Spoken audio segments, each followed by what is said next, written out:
Hello. Hello, Leon. How are you, mate? I'm very well. I see two things. Three. One, you're English. Two, you have a very, very big beard, which is very cool.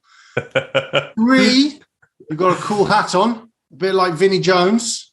And actually, four, behind you is some really cool stuff. So I'm going to guess that you're an adventurer. Close enough. Yeah, pretty much. I get classed as that, to be fair. Okay. I never correct people when they say that, but it's pretty close. It's pretty close. So what's your name? My name's Sean. Sean. Yes. Okay. My name's Sean. And what do you do, Sean? I'm actually a non-professional ultra endurance athlete who sort of has a crack at world records, basically, in the world of adventure, as it were, I think. Wow. Yeah, it's pretty niche. You know. It's not many of us. It also sounds pretty epic. What kind of adventures and world records do you go for? So they got to fall, for me to get a real buzz out of them, they got to fall into one of three categories. They got to either be a world's first, a world's furthest, or a world's fastest. So I'm sort of chasing the three Fs of endurance, as it were. And it took me nearly 10 years to get a record in each of those. So now that I've done that, now I'm just kind of looking for the next thing, really, to be honest. So what were the records you got for those three things? So the first one I ticked off out of the three Fs was a world's first. In 2013, I became the first person ever to swim the length of the UK, length of Britain. So from Land's End to John O'Groats, which is the famous route in Britain that everyone knows. It's sort of the two furthest points you can travel in a straight line in Britain, on mainland Britain anyway. And I swam that in 2013, which was a terrible idea that worked out in the end. But there was people had a lot of reasons to say, I told you so on that one if it didn't work out. But luckily that one did work out. Well, before we get to the second F, you need to explain what on earth happened during your swim across England. Because I've walked across England, but I certainly have not swam across England. Yeah, I've run it as well. I've run John O'Groats down to Land's End, which was pretty epic. The swim. So, Land's End to John O'Groats, if anyone doesn't know, it's probably one of the most famous journeys you can do in mainland Britain. People, I think about 3,000 people do it a year, mostly on bicycles. That's the most common route. Someone's hit a golf ball, literally hit a golf ball the whole way from Land's End, John O'Groats. Someone pushed a bed and then she slept in the bed every single night. Someone's driven tractors, you name it. It's been done, walked, run. And in 2013, I thought, surely someone swum it because bigger swims have been done. There's that French guy who kind of swam the Atlantic. There's a guy who swam the Amazon. So big swims have been done. So I thought, well, I'll just try and become the fastest to swim it. Went online and I sort of researched, and I can't remember the chap's name, but it was like Bob. We'll call him Bob. Bob swims Land's End, John O'Groats in 7 days, I think it was. I was like, what? The running record's 10 days. How did you swim it in 7 days? Anyway, it turns out Bob put a swimming pool on the back of a van and did lengths as they drove it. Only in Britain, eh? So it became a world's first, really, back in 2013, which was quite nerve-wracking because, when you do something that no one's done before, or even similar, no one's really even done sort of big, long, epic coastal swims that take months. It was really thumb-sucking, just everything, just trying to wing it. No one would fund it, really, so I had to sort of buy a crappy old boat on eBay and find a couple of mates, 3 mates and people I didn't know would just come on board with me. And so, you start at Land's End, you swim all day until the tide changes. GPS pinpoint where you finish, go to shore, go near shore in the boat, anchor up, have some food, have some sleep, go back out, start swimming again. And if you repeat that 4.5 months later, 900 miles later, you eventually round Scotland and you get to John O'Groats. So, yeah, that's the short version. The long version but that's extraordinary. I mean, and I was going to say, it's also where I grew this beard because I kept getting stung on the face by jellyfish. So the beard became this sort of anti-jellyfish protection beard, and I've kept it ever since because I think it also kind of gives me superpowers. So it's here to stay.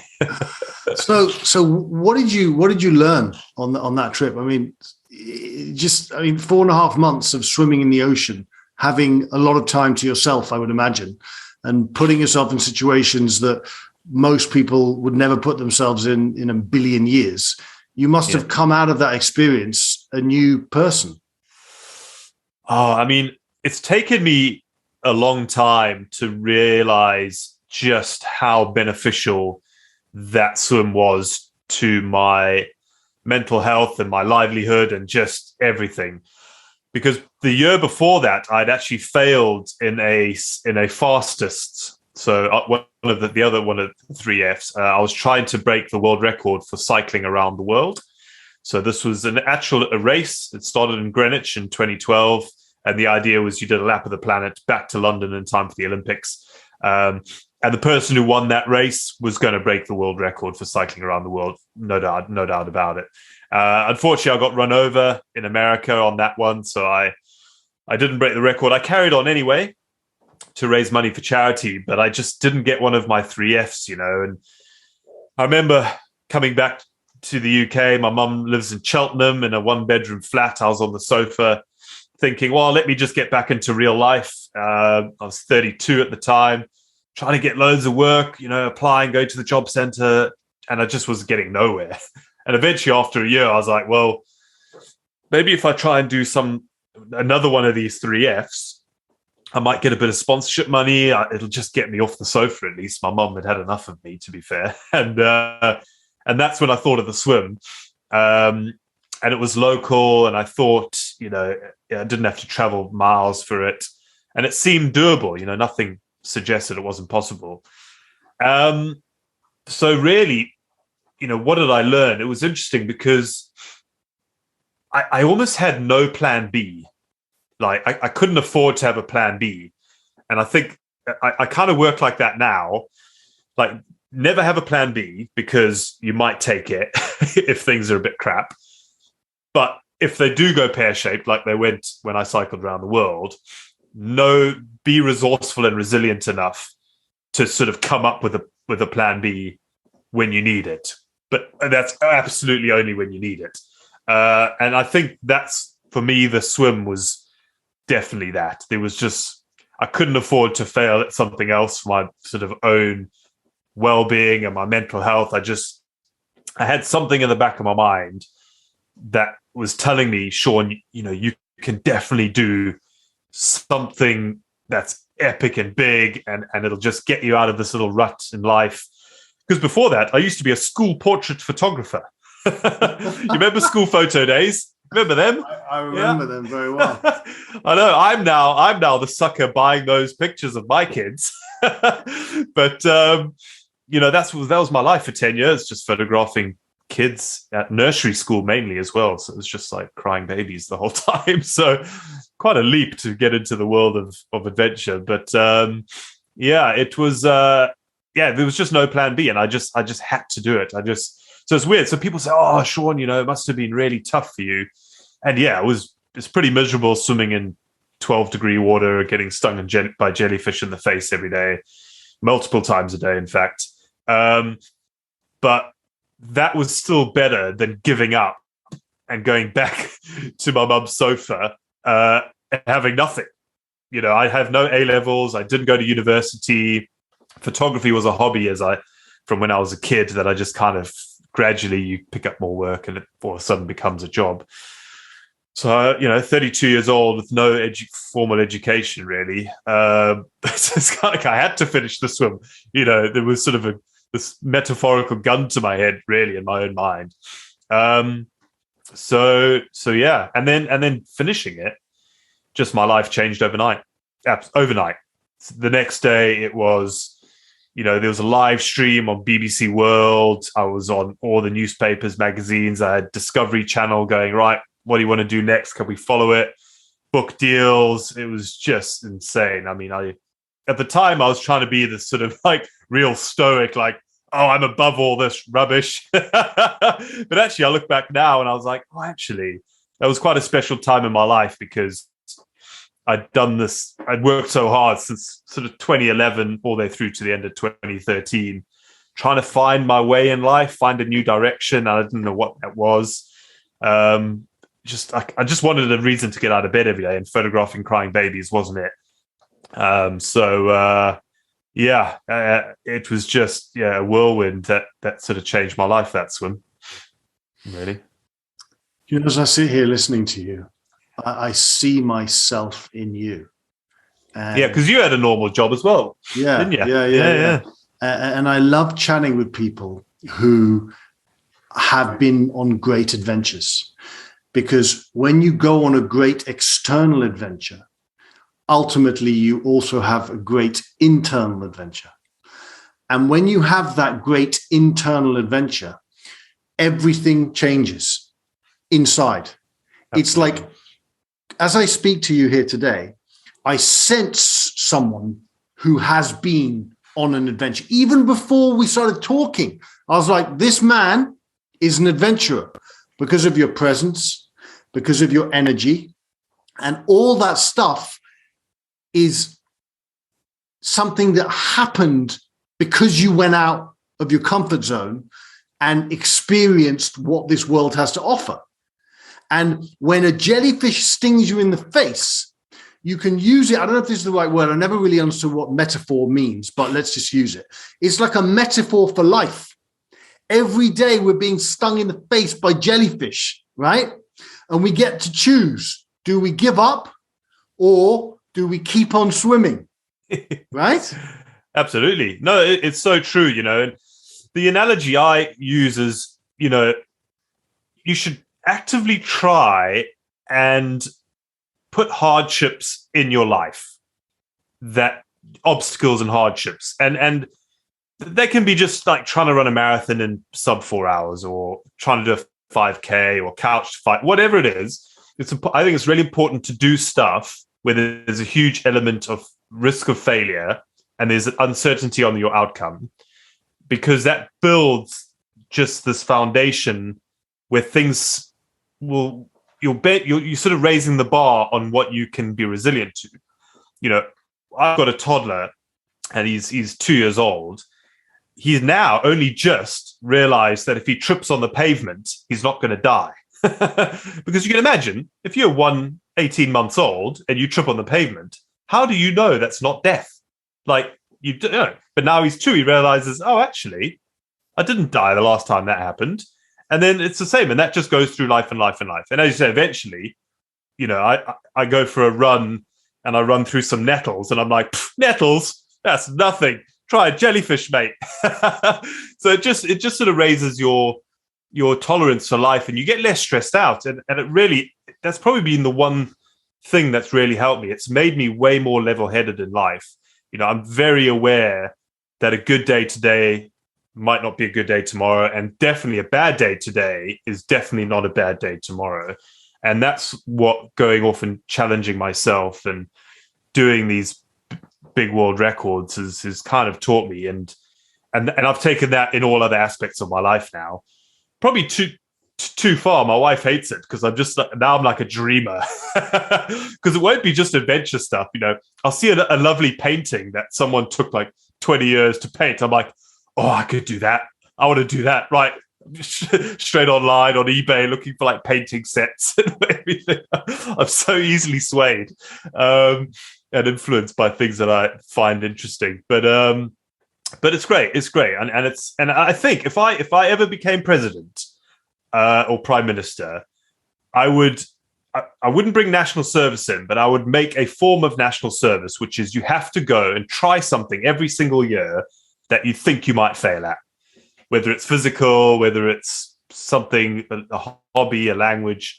And I mean, I don't know how they're going to judge that or monitor it, but still, there's going to be a way. There's going to be something clever in the future that's going to be able to do that. But I think it's important. I think it's important that we don't cotton ball ourselves and we try and actively do things that are going to hurt us, I think. Have you written a book about exactly what you just mentioned? Not the political side of it, but doing something every day or every week where you have to set yourself a goal?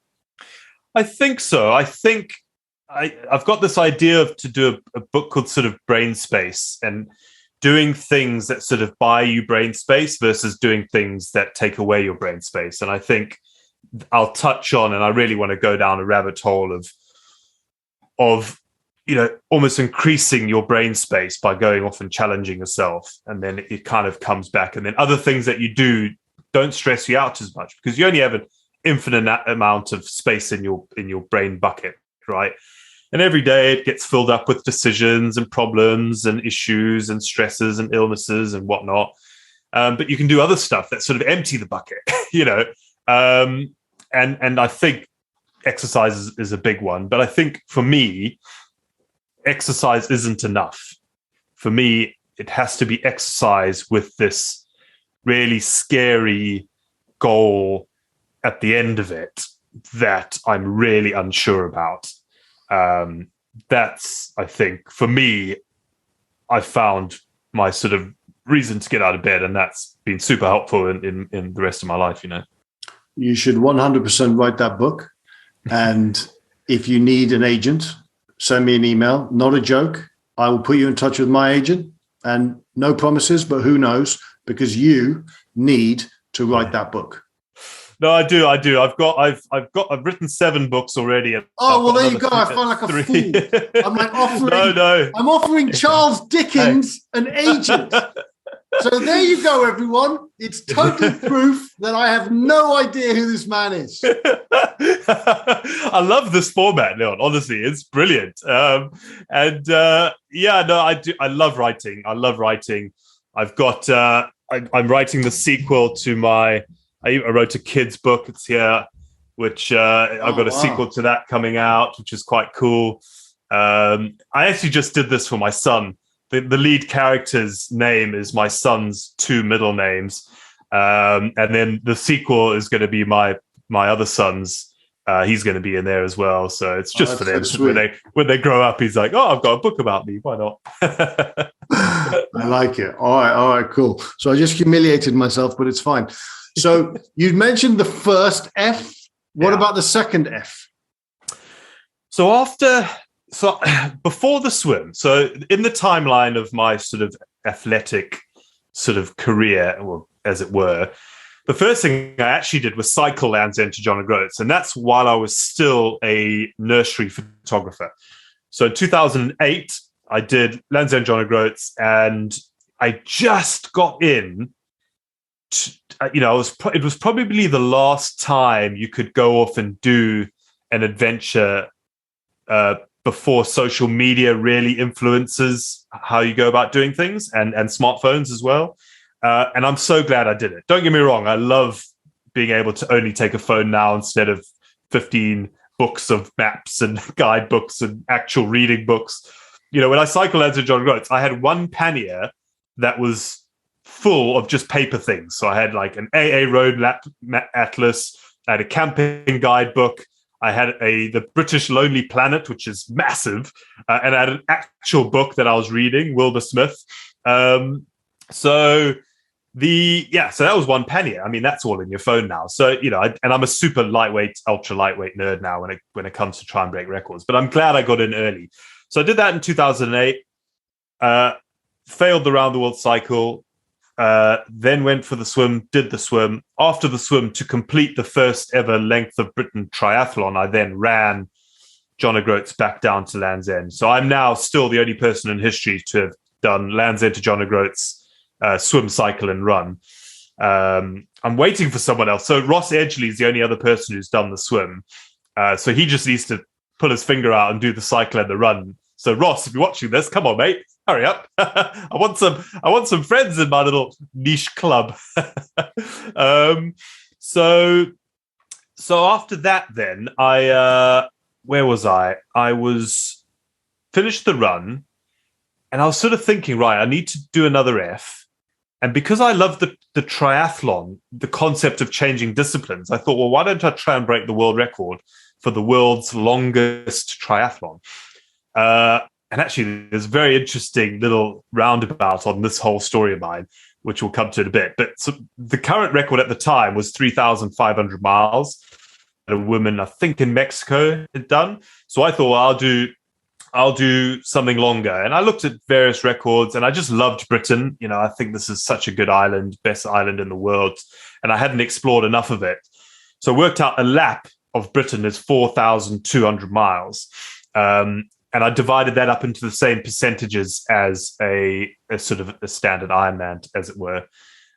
So yeah, that landed up being a 3,500 mile bike ride, which is pretty much the same as going across America, straight into an 820 mile run, which is not far off running the length of Britain, and then finishing off with a 120 mile swim. Only 120 miles? What's wrong with Yeah. Well, there was a twist on this one. It was fully self-supported, the whole thing, which meant cycling and running, everyone understands being self-supported on that. You have panniers and a rucksack. But the swim meant I had to drag this stupid raft that I built. And in the raft, it was sort of a hatch raft that was meant to be waterproof. It wasn't in the end. And inside that was my tent, sleeping bag, casual clothing, food, water, just everything I needed to survive. I think it was a 17-day swim along the south coast in Britain. And I'd swim all day until the tide changed, go to shore, find a bush, camp up, get back out, swim again, and just repeat it until I eventually finished that swim, which landed up being the longest self-supported swim in history, because it turns out no one's really ever done a proper self-supported swim ever. There's an Italian guy who does sort of weekends, and he also drags a little raft type thing. But it really was sort of uncharted territory. The whole concept of swim packing, I think, is become a word for it. And even now, it's pretty niche, to be fair. There's hardly anyone that has done it. Because it's made me pretty miserable. You know, it's cold. You're just looking in the water and up at the sky. It's, you know, it's pretty soul destroying. So that was the furthest, which took 85 days, and that record just got broken yesterday by a guy called Jonas Deichmann, who absolutely annihilated my record. He went around the whole world. So he cycled to Beijing he's German. So he cycled to Beijing from Germany. He then ran across Mexico, and then, he swam the Mediterranean. So he did 450-kilometer swim along the Mediterranean, then cycled to Beijing, and then ran across Mexico, and then finished the last cycle to add up the cycle mileage at the end back into Germany, which is pretty insane. This is a question I have for you, because really, maybe you can answer it for me, because I suffer from this. You go on these amazing adventures. You are at your peak. You're having peak experiences, and then you come home. And everyone is just doing exactly the same thing they were doing before. But you are on a different level, right? How do you go from being in these peak moments to coming back into everyday life? Having young kids helps. Puts you firmly in your place when sort of the day after you're this massive world record holder, you know, and all of a sudden you're out changing nappies and mowing the lawn and doing like house chores. At the beginning, you're right though. At the beginning, it was hard because my ego was involved. the ego in me was like, look at me, oh, I'm so important, I've done all these things, why should I wash the dishes now? I wasn't, that's a metaphor. I wasn't sort of that bad. My wife would make sure of it. But no, certainly you did find things really infuriatingly mundane. So like, I remember the thing that would get me the most is just being overwhelmed by life choices in life, like going to the supermarket and, there's 100 types of cereal.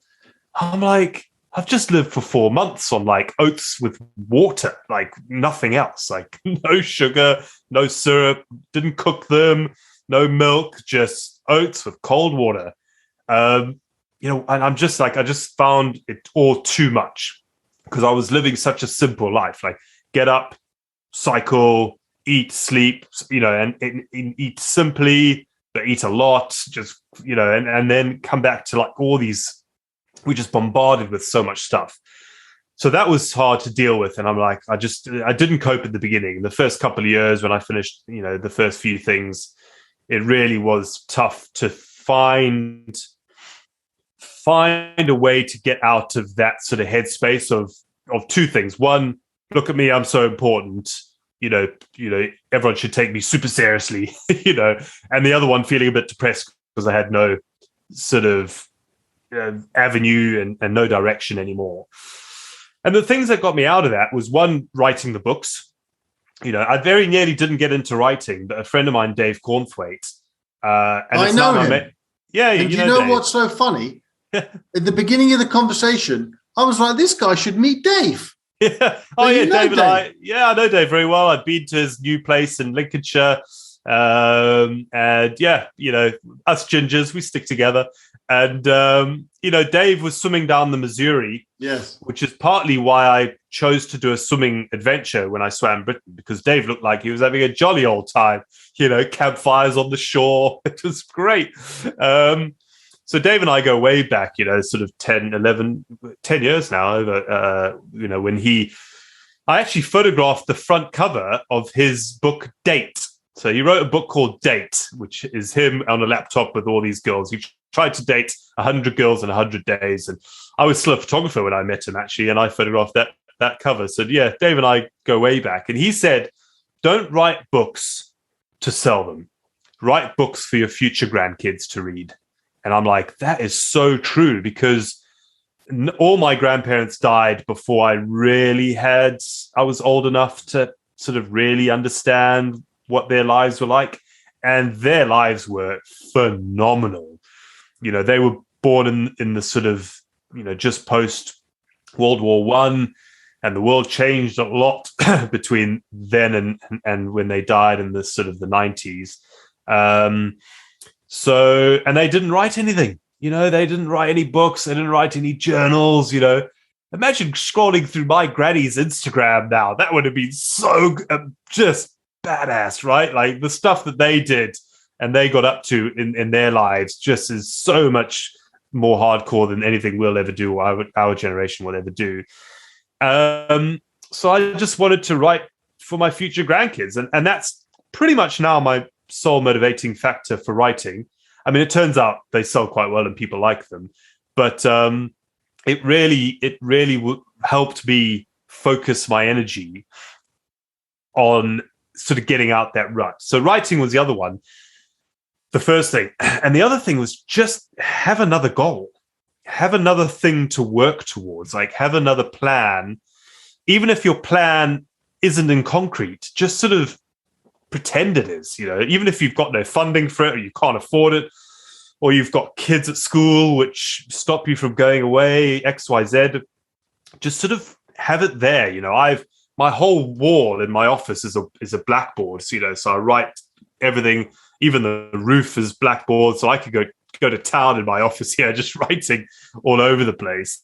And I'm quite visual, so I need stuff written everywhere. And that sort of also helps get out of that sort of that funk when you're just a bit like, I'm that guy who swam Britain, why I shouldn't be doing this, or blah, blah, blah. And it's just like, forget about it. I just think of my life as a series of projects. And ideally, each project gets harder and harder to push itself. And that's the way it is for me. It has to be harder and harder. And they're not always physical. You know, I love my old classic cars. So I'm between cars at the moment, trying to find another old banger on eBay to sort of work on. I love my woodwork. I'm into making anything out of wood that I can find or I need. You know, my wife's like, "Oh, we could do with a nice set of shelves here. Should we go to the antique store?" I'm like, "No, I'll make one." So I think it's just, you know, having things in the future to work towards and to look forward to that have an element of difficulty for me. And I think that keeps me on this sort of fairly level sort of mental health. And of course, there's good days and bad days. And when you get injured, that sucker punches me and things like that. Or when projects don't work out for various reasons, and it could be political. COVID has been a big one. I've had a couple of projects on the back burner, just waiting. And that's sort of, you know, that's tough to just move the goalpost further and further down the line. But, you know, you just find other things to keep you busy and work towards. And that kind of helps, you know, that kind of helps. You strike me as being a good man. You have a great energy. And, you know, by going out into the world and living your own sense of adventure, you get to learn a lot more than most of us get to learn about, right? I mean, I get to learn it too. And I'm saying that because I have one final question for you. And that question is, I get asked this question all the time. Yeah. And I'm asking you, I don't normally ask this question, but I feel a kinship with you, like I do with Dave, because Dave is out there doing amazing things out in the world and having adventures and you know, living his best self. Not perfectly, of course, yeah. But you're doing the same thing. And I like to think at times I do the same thing. And I always get this question. And the question is, and the question I'm going to ask you that I get, and the question is, sorry, I'm having a malfunction in my brain, it seems. So the question that I am going to ask you is, what is the greatest lesson that you have learned by doing all of these adventures? Oh, that's a very good one, and it's weird. I don't get asked that a lot, and I think it's such an important one. Most people just ask me what's next. I think the greatest lesson for me is, and I touched on it earlier, that it's so important not to judge tomorrow's outcome in whatever based on what's happening today. And I think we do that a lot, you know, and especially when things are going badly, it's quite easy to just presume that it's just going to be bad forever.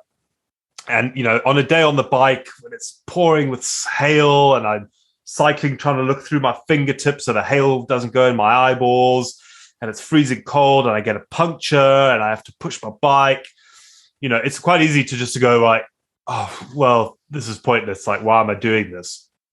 But the reality is tomorrow's probably going to be better. You know, it's unlikely it's going to be haily and windy and this for 2 days. And if it is, it's even more likely that the third day is going to be better, right?